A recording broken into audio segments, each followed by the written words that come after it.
ओम नमः शिवाय। प्रिय भक्तों, भगवान शिव ने बताया कि कौन सी औलाद अपने माता पिता को जीवन भर दुख देती है। चलिए जानते हैं इस कथा के माध्यम से। वीडियो को शुरू से लेकर अंत तक जरूर देखिएगा। जिस औलाद में यह 3 गुण होते हैं वह औलाद अपने माता पिता को बहुत दुख देती है। और वह 3 गुण कौन से हैं, चलिए जानते हैं एक प्राचीन कथा के माध्यम से। बहुत समय पहले की बात है कि किसी राज्य में सूरजभान नाम का एक राजा राज करता था। उसकी एक बहुत ही सुंदर कन्या थी जिसका नाम कलावती था। कलावती को अपनी सुंदरता पर बहुत ही ज्यादा घमंड था और अपने माता पिता की वह शुरू से ही लाडली बेटी थी, इसलिए पूरी स्वतंत्रता के साथ खेल कूद कर बड़ी हुई। उसे इस बात का भी अभिमान था कि वह एक राजकुमारी है। वह अपने आगे किसी को कुछ नहीं समझती थी। चलते फिरते लोगों का अपमान करती रहती थी। हर व्यक्ति को बेटी हो या बेटा, जरूरत से ज़्यादा यदि उसको छूट दी जाती है, उसको आज़ादी दी जाती है तो वह बिगड़ जाती है। और उन्हें बिगाड़ने में अगर सबसे बड़ा हाथ होता है तो वह उसके माता पिता का ही होता है। बच्चे यदि मनमानी करने लगे तो माता पिता को उनकी तरफदारी नहीं करनी चाहिए, बल्कि उनकी गलती पर उन्हें समझाना चाहिए। ज़रूरत पड़े तो डांट फटकार भी लगानी चाहिए। और बच्चे भी आपकी बात तभी मानेंगे जब आपने उन्हें बचपन से ही समझाया होगा, उनकी हर एक गतिविधि पर नजर रखी होगी, उन्हें आदर्श का पाठ पढ़ाया होगा, अच्छे संस्कार दिए होंगे। यदि माता पिता ने ऐसा नहीं किया होगा तो औलाद के बड़े होने पर आप उन्हें दंडित करके भी उन्हें कभी नहीं सुधार सकते। तब तो आपको समझाना भी उनको नुकीले तीर की बात ही चुभेगा, वे आपके वश से बाहर हो जाएंगे। राजा सूरजबान की कन्या जब बड़ी होगी और विवाह के योग्य होगी तो उसके लिए शादी के रिश्ते आने लगे। लेकिन जो भी रिश्ता आता तो कलावती अपने दुष्ट स्वभाव के चलते उसे वापस लौटा देती थी। उसके लिए न जाने कितने ही रिश्ते आए, परंतु उसने सबको अपमानित करके और उनकी हंसी उड़ाते हुए वहां से वापस कर देती है। राजा सूरजभान भी अपनी बेटी की इन हरकतों से बहुत परेशान हो चुका था। फिर एक दिन राजा ने कलावती के लिए अपने राज्य में एक स्वयंवर का आयोजन किया। कई जगह के राजकुमार और राजा महाराजा स्वयंवर में भाग लेने के लिए आए। सारे राजा महाराज आकर अपने अपने आसन पर बैठ गए और उधर राजकुमारी कलावती हाथ में वरमाला लेकर अपनी सहेलियों के साथ राज दरबार में आ गई। कलावती अपनी सुंदरता के घमंड से बहुत ज्यादा भरी हुई थी और सभी राजकुमारों को गौर से देखती हुई आगे बढ़ने लगी। वह जिस भी राजकुमारी के सामने पहुंचती तो उसी की किसी न किसी बात पर खिल्ली उड़ाती और आगे बढ़ जाती। फिर सभा के बीच राजकुमारी की बातों से अपमानित होकर वह सभी राजकुमार सभा से उठकर चले जाते हैं। और फिर यह बात राजा सूरजबान को बहुत बुरी लगती है और राजा साहब सोचने लगते हैं कि इस लड़के ने तो दरबार में आए हुए हमारे सभी मेहमानों को बेइज्जत कर दिया। इस लड़की को इसकी दुष्टता का दंड अवश्य मिलेगा। गुस्से में राजा ने बड़े दरबार में यह घोषणा कर दी कि मैं अपनी बेटी की ऐसी हरकत के लिए आप सबसे क्षमा मांगता हूँ, परंतु आज मैं सबके सामने यह घोषणा करता हूँ कि इस कन्या का विवाह अब मैं किसी राजकुमार से न करके किसी भिखारी के साथ करूँगा, जो रोज भीख मांग कर ही अपना पेट पालता हो और उसके साथ रहकर यह भी भीख मांग कर ही खाएगी, तो इसे अपनी करने पर पछतावा जरूर होगा। राजा की इस घोषणा सुनकर दरबार में बैठे सभी मंत्रीगणों ने राजा की बहुत प्रशंसा की। सभी कहने लगे कि राज साहब ऐसी असभ्य और असंस्कारी कन्या के साथ ऐसा ही होना चाहिए। इतना कहकर वह सभी मंत्रीगण राजा के दरबार से चले गए। तभी वहां से एक गाना गुनगुनाता हुआ भिखारी गुजर रहा था और भिखारी की आवाज सुनकर राजा ने अपने नौकर से भेजकर उस भिखारी को अपने राज दरबार में बुला लिया। उस भिखारी की बहुत ही दयनीय दशा थी। मैले कुचैले और फटे पुराने वस्त्र पहने हुए था। उसके हाथ में एक लकड़ी का डंडा था और लंबी सी दाढ़ी थी। भिखारी राजा के सामने जाकर खड़ा हो गया और अपनी मीठी आवाज में कुछ गीत गुनगुनाने लगा। और भिखारी की मीठी आवाज सुनकर राजा बहुत प्रसन्न हुआ। प्रसन्न होकर राजा ने भिखारी से कहा, मैं तुम्हें इनाम के रूप में मेरी बेटी को सौंप रहा हूँ। आज से यह तुम्हारी पत्नी है, तुम इसे अपने साथ ले जाओ और जैसा भी रूखा सूखा मिले तुम स्वयं खाना और इसको भी खिलाना। अपने पिताजी का ऐसा कठोर निर्णय सुनकर कलावती बहुत दुखी हुई कि उसके पिताजी ने यह क्या कर डाला।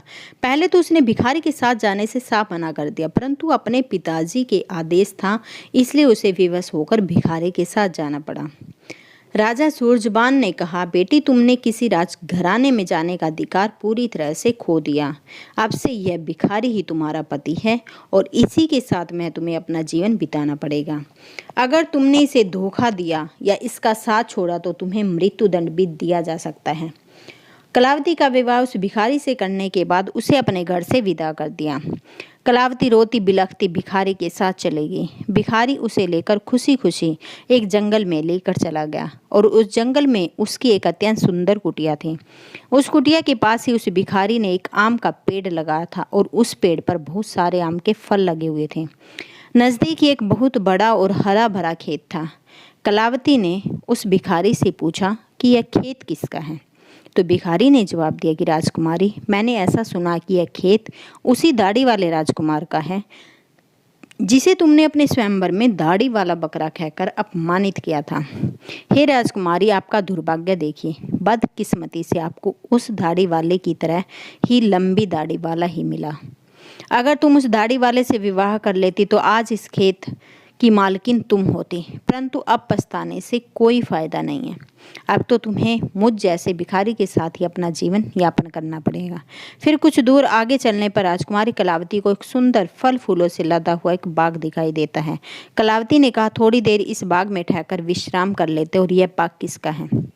भिखारी ने उत्तर दिया कि राजकुमारी, यह बाग भी उसी दाढ़ी वाले बकरे का है जिसका तुमने अपमान किया था, इसलिए अति शीघ्र विश्राम करके यहाँ से निकल चलो, वरना उस दाढ़ी वाले राजकुमार को पता चल गया तो वह अपने अपमानित करके भगा देगा। सोचो, अगर तुमने उससे विवाह कर लिया होता तो यह बाग भी तुम्हारा होता है और मुझ भिखारी के साथ में नहीं आना पड़ता, परंतु तुम्हारा घमंड ही तुम्हें यहाँ ले आया। इस प्रकार यह बातें करते हुए दोनों आगे को बढ़ते चले गए। कुछ दूर जाने पर वह एक सुंदर नगर में पहुंचे और ऐसा लग रहा था कि जैसे वह नगर किसी राजा की राजधानी हो। कलावती ने पूछा कि यह नगर किस राजा का है? भिखारी ने उत्तर दिया कि राजकुमारी, यह नगर मेरी नज़र से तो उसी दाढ़ी वाले बकरे का है जिसे तुमने भरी सभा में बेइज्जत किया था। सोचो, अगर तुमने उससे शादी कर ली होती तो तुम इस नगर की महारानी होती और अनेक दासियां तुम्हारी सेवा कर रही होती, परंतु तुमने घमंड में आकर अपनी किस्मत फोड़ ली और मुझ भिखारी के साथ विवाह करके तुमने अपनी जिंदगी को दुखों में धकेल दिया। परंतु अब क्या हो सकता है, जो होना था वो तो हो गया। भिखारी की बात सुनकर राजकुमारी को बड़ा पश्चाताप होने लगा। राजकुमारी कहने लगी, काश मैंने उसके साथ विवाह कर लिया होता। भिखारी ने कलावती के मुख से ऐसी बातें सुनी तो उसने नाराज होते हुए कहा, राजकुमारी खबरदार, जो अब तुमने दूसरे पुरुष के बारे में भी सोचा तो अब तो तुम केवल मेरी पत्नी हो और मैं ही तुम्हारा पति हूँ। अब महलों के सपने देखना छोड़कर तुम्हें मेरे साथ मेरी झोपड़ी में रहना पड़ेगा। इतना कहकर भिखारी राजकुमारी कलावती को अपनी झोपड़ी के पास ले गया, जो राजा के उस नगर से कुछ दूर एक तालाब के किनारे पर बनी हुई थी। झोपड़ी देखकर कलावती को बड़ा क्रोध आया और कहने लगी, यह कितनी बेकार सी झोपड़ी है, मैं इसमें कैसे रह पाऊंगी? इसमें रहकर मेरा दम घुटेगा। मैं बहुत बड़े महलों की रहने वाली हूँ और इस छोटी सी झोपड़ी में मेरा गुजारा कैसे होगा? भिखारी बोला, राजकुमारी, अब आज से यही झोपड़ी तुम्हारा नया घर है और आज से इसी में रहना पड़ेगा। कलावती ने पूछा कि यहाँ पर तुम्हारा कोई नौकर चाकर दिखाई नहीं दे रहा, झोपड़ी की साफ सफाई कौन करेगा? भिखारी ने कहा, राजकुमारी, यह तुम क्या कह रही हो? मैं कोई राजा महाराजा नहीं हूँ, न कोई राजा का बड़ा अधिकारी हूँ जो मेरे पास नौकर चाकर होंगे। मैं तो खुद एक भिखारी हूँ। मैं तो नौकरों से भी गया बीता। झोपड़ी का सारा काम अब तुम्हें और मुझे ही करना है। चलो, अब तुम पहले झोपड़ी की साफ सफाई करो, फिर मेरे लिए खाना बनाओ। मुझे बहुत ज़्यादा भूख लगी है, चलते चलते मैं थक चुका हूँ। कलावती को भोजन बनाना तो आता नहीं था, इसलिए भिखारी और राजकुमारी ने मिलकर उल्टा सीधा खाना बनाया और खाना खाकर दोनों सो गए।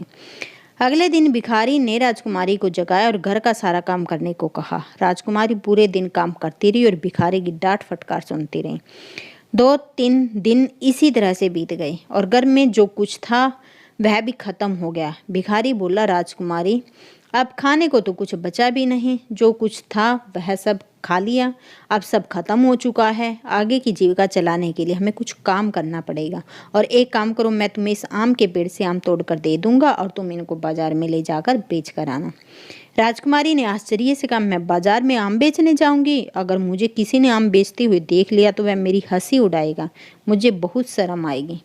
भिखारी बोला, काहे की शर्म? अब तो तुम रानी नहीं हो, तुम एक भिखारी की पत्नी हो। शर्म तो तुम्हें तब आती जब तुम उस दाढ़ी वाले की पत्नी होती, वह तुम्हें बाजार में आम बेचने को कहता। अब अगर शर्म ही आती है तो फिर भूखे मरो। मजबूर होकर राजकुमारी बाजार में आम बेचने के लिए चली गई और एक सड़क के किनारे आम रखकर बैठ गई और दिन भर आम बेचती रही। धीरे धीरे उसके आम खूब बिकने लगे। फिर एक दिन की बात है कि जब राजकुमारी सड़क पर बैठी आम बेच रही थी, तभी वहां पर एक राजा का सैनिक आता और वह लात मारकर उसके सारे आम इधर उधर फैला देता है और कहता, खबरदार, जो रास्ता रोककर आम बेचे तो। उसके सारे आम फूट गए। उसका बहुत ज़्यादा नुकसान हो गया। राजकुमारी को बड़ा दुख हुआ। उसने सारी बात झोपड़ी में आकर भिखारी को बताई कि आज एक राजा के सैनिक ने उसके सारे आम लात मारकर फोड़ डाले। भिखारी ने कहा, तुम बिल्कुल पागल हो। अगर तुम बीच रास्ता रोककर दुकान लगाओगे तो सिपाही तो आम फोड़ेंगे ही। तुम्हारी वजह से राहगीरों को वहां से निकलने में तकलीफ हो रही होगी। अब तुमसे यह काम भी ठीक से नहीं होगा। तुम्हें कोई काम बताओ जो तुम उस काम को ठीक से नहीं करती। अब मैं जा रहा हूँ और तुम्हारे लिए कोई और काम की तलाश करूँगा। भिखारी गया और राजा के एक बड़े अधिकारी के यहाँ रसोइये का काम तलाश आया और कलावती से कहा कि मैंने तुम्हारे लिए काम की व्यवस्था कर दी। कल से तुम राज्य कर्मचारियों की रसोई में जाया करोगे और वहाँ एक रसोइये के साथ मिलकर खाना बनाओगे। वहाँ से हमें खाने के लिए अच्छा अच्छा भोजन भी मिलता रहेगा। इस प्रकार वह घमंडी राजकुमारी रसोइये की मददगार बनकर काम करने लगी। वह सुबह से शाम तक रसोइये के साथ मिलकर काम करती और रात को बचा हुआ खाना अपने घर ले आती। इस तरह दोनों की जिंदगी अब सुकून से कटने लगे। फिर एक दिन की बात है कि कलावती रसोई में काम कर रही थी। तभी उसने खिड़की से झांक कर देखा तो वहां राजा के महल में कुछ उत्सव होने वाला था। पूरा राजमहल सजाया हुआ था। बड़े बड़े मेहमान आ रहे थे। नौकर चाकर उनका स्वागत कर रहे थे। महल में बड़ी धूमधाम थी। राजकुमारी वह सब देखकर अपनी किस्मत को कोस रही थी। अपनी किस्मत पर आंसू बहा रही थी और सोच रही थी, काश मैं भी इतनी घमंडी नहीं होती तो मुझे यह दिन देखने को नहीं मिलता। वह वहाँ खड़ी खड़ी सोच रही थी, तभी वहाँ दो दासी आती और कुछ खाने का सामान उसकी टोकरी में रखकर चली जाती हैं। राजकुमारी टोकरी को लेकर अपने घर को लौटने लगी। अभी वह दरवाजे से निकली ही थी कि तभी सामने से एक राजसी पोशाक पहने हुए एक पुरुष ने आकर उसे रोक लिया और देखने में वह वहाँ राजा महाराजा मालूम पड़ रहा था। राजकुमारी ने जब उसके चेहरे को देखा तो वह डर के मारे कांपने लगी, क्योंकि वह राजा वही दाढ़ी वाला था जिसको कलावती ने अपने यहाँ दाढ़ी वाला बकरा कहकर अपमानित किया था। राजा ने राजकुमारी से कुछ नहीं कहा, बल्कि वह उसका हाथ पकड़कर दरबार में लेकर पहुंचा, जहाँ तमाम मेहमान लोग बैठे हुए थे। वहाँ की भव्यता को देखकर घबराहट में राजकुमारी के हाथ पैर कांपने लगे। उसके हाथ से टोकरी छूटकर जमीन पर गिर पड़ी और टोकरी में रखा हुआ खाना जमीन पर गिरकर इधर उधर बिखर गया। राजकुमारी बहुत उदास हो गई और दरबार में बैठे हुए मेहमान यह देखकर जोर जोर से हंस पड़े। उसने ऊपर सबको हंसता हुआ देखकर कलावती घुटन से मरी जा रही थी। उसे ऐसा लग रहा था कि इसी वक्त धरती फट जाए और वह उसमें समा जाए। वह राजा से अपने हाथ छुड़ाकर भाग जाना चाहती थी। राजा ने उसे रोकते हुए कहा, राजकुमारी घबराओ मत, तुम्हारे साथ कोई बुरा व्यवहार नहीं होगा, बल्कि तुम्हें मैं यहाँ सम्मानित करने के लिए लाया हूँ। मैं वही तुम्हारा भिखारी पति हूँ जो तुम्हारे साथ झोपड़ी में रहता था, और मैं वही सैनिक हूँ जिसने तुम्हारे आम को फोड़ दिए थे। मैं ही यहाँ का राजा हूँ और मैं वही दाढ़ी वाला बकरा हूँ। मैंने तुम्हारे साथ भिखारी बनकर विवाह इसलिए किया था क्योंकि मैं तुम्हें चाहता था और तुम्हारे पिताजी की प्रतिज्ञा को ध्यान में रखते हुए मुझे भिखारी की वेशभूषा बनानी पड़ी थी। मैंने भिखारी बनकर तो तुमसे विवाह कर लिया। अब तुम्हारा घमंड भी नष्ट हो चुका है। इतने सारे मेहमान हमारे स्वागत में आए हैं। अब मैं तुम्हें सम्मानपूर्वक विवाह करूँगा। यह सुनकर राजकुमारी को बड़ी प्रसन्नता हुई और खुशी में उसकी आंखें आंसुओं से भर गईं। अब तो दासियां आई और उसे राजभवन में ले जाकर दुल्हन के नए जोड़े में सजाकर ले आई। दरबार में कलावती के माता पिता भी मौजूद थे। सभी ने राजकुमारी को खूब आशीर्वाद दिया और राजा के साथ समस्त मेहमानों की उपस्थिति में उसका विवाह हुआ। उसका सारा घमंड चकनाचूर हो चुका था। वह पूरी तरह से बदल चुकी थी। उसने जिंदगी जीने का तरीका सीख लिया था। अत्यंत सुख सुविधा में पलकर मनुष्य उन अनुभवों से, उन संस्कारों से अपरिचित रह जाता है जो उसके जीवन में आगे बहुत कष्टदायक होता है। इसलिए मनुष्य को कभी भी किसी बात का घमंड नहीं करना चाहिए। परमात्मा जब तुम्हें किसी एक गुण से संपन्न बनाता है तो बाकी कई गुणों से खाली रखता है, ताकि तुम्हें जब कभी भी अभिमान हो तुम्हें उसका सबक मिल सके। इस प्रकार राजकुमारी उस दाढ़ी वाले पति के साथ बड़े आनंद से जीवन व्यतीत करने लगी, जिसकी औलाद अपनी मनमानी करती है तथा अपने माता पिता का अपमान करती है और उनकी बात को नहीं मानती। ऐसी औलाद सदैव मुसीबत से घिरी रहती है। वीडियो अगर पसंद आए हुए तो वीडियो को लाइक और हमारे चैनल को ज़रूर सब्सक्राइब करें और अपने दोस्तों के साथ ज़रूर शेयर करें। वीडियो देखने के लिए आप सभी का तहे दिल से धन्यवाद। मिलते हैं अगली वीडियो में एक इंटरेस्टिंग कथा के साथ।